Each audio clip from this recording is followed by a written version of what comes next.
오늘은 재미에 대한 이야기를 해볼게요.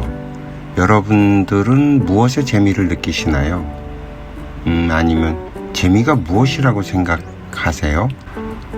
저는 이 재미는 오직 모르는 것을 알 때 온다고 생각을 합니다. 이렇게 얘기하면 또 이게 뭔 소린가 하시겠죠? 한번 설명을 드려보겠습니다. 갓난아이가 있습니다. 아이를 보면 참 너무 사랑스럽죠. 이 세상의 모든 아이들이 다 그럴 것 같아요. 이 천진난만한 아이의 입장에서는 세상의 모든 것들이 다 신기할 거예요. 이것도 신기하고 저것도 신기하고 내가 모르고 처음 접해보는 것들에 호기심을 느끼고 나에게 다가오는 모든 것들을 알아가느라고 정신이 없을 것 같아요. 이런 아이들을 보다 보면 재미난 현상 하나가 눈에 띕니다. 뭐가 그렇게 재미있는지 정말 별것도 아닌 것들에 까르르 웃어 제끼는 거예요. 아이들은 그냥 냅두면 정말 재미지게 살아갑니다. 이런 아이들이 경직되고 웃음기가 빠지는 순간이 오죠. 바로 부모들이 아이들이 원하지 않는데도 뭔가를 가르치려고 하고 주입하려고 드는 순간이죠. 한번 여러분들 어렸을 때를 떠올려 보세요. 호기심 넘치던 어린 시절 말이죠. 누가 등 떠밀지 않아도 여러분들의 호기심이 발동하던 때엔 미친 듯이 빠져들지 않았나요? 그것이 무엇이든 말이죠. 좀 커서 당구나 골프, 여자 등 남자 등에 빠지는 것도 결국 같은 원리로 작동합니다. 요즘 젊은이들은 게임이 그렇겠어요. 좀 재수없게 들리겠지만 저에겐 책들이 그랬고요.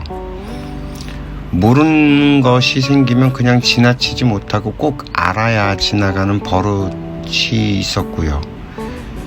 그래서 저는 재미라는 것은 인간이 모르는 것을 알 때 생기는 에너지라고 바라보는 거죠.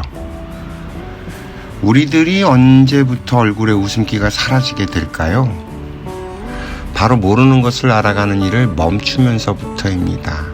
새로운 것을 알아가는 일을 멈추면 삶의 재미가 사라지게 됩니다.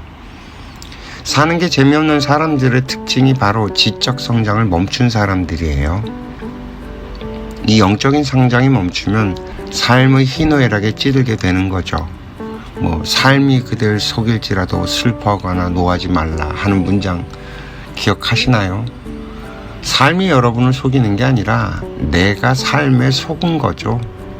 먹고 사는 행위가 우리들에게 영적인 성장을 하라는 환경을 주기 위한 방편이었다는 것을 우리들은 몰랐던 것입니다. 우리들이 먹고 살기 위해 움직이게 되면 그 환경을 통해서 접하게 되는 무수히 많은 상황들을 통해서 우리는 영적으로 성장을 해나갈 수 있음에도 먹고 사는 일이라는 생각에 빠져서 배우는 일을 놔버린 것입니다. 결국 어떤 일이냐가 문제가 아니라 어떤 마인드로 그 일을 하느냐가 더 중요한 것인데 말입니다. 우리는 이미 앞서서 이야기를 한 것이 있죠. 바로 33번째 날이었나? 컵의 원리. 만약 우리가 하는 일이 어떤 의미인지만 알아도 우리의 삶 곳곳에 벌어지는 일들이 얼마나 재미있는 것들인지 알게 될 것이고 우리들의 웃음기 빠진 얼굴이 다시 활짝 피어나지 않을까 싶어집니다. 내일은 우리들이 하는 일에 대해서 좀 더 설명을 좀 해봐야겠어요. 그래야 오늘 한 이야기들이 좀 더 명확해질 것 같아요. 일단 오늘 이야기의 핵심은 이겁니다. 재미는 모르는 것을 아는 데서 나오는 에너지다. 그런데 우리들의 주입식 교육 방법이 오히려 우리들이 공부라는 것에 대한 거부감을 갖게 만들고 모르는 것을 알아가는 일에 대한 재미를 막아버렸다는 것이죠.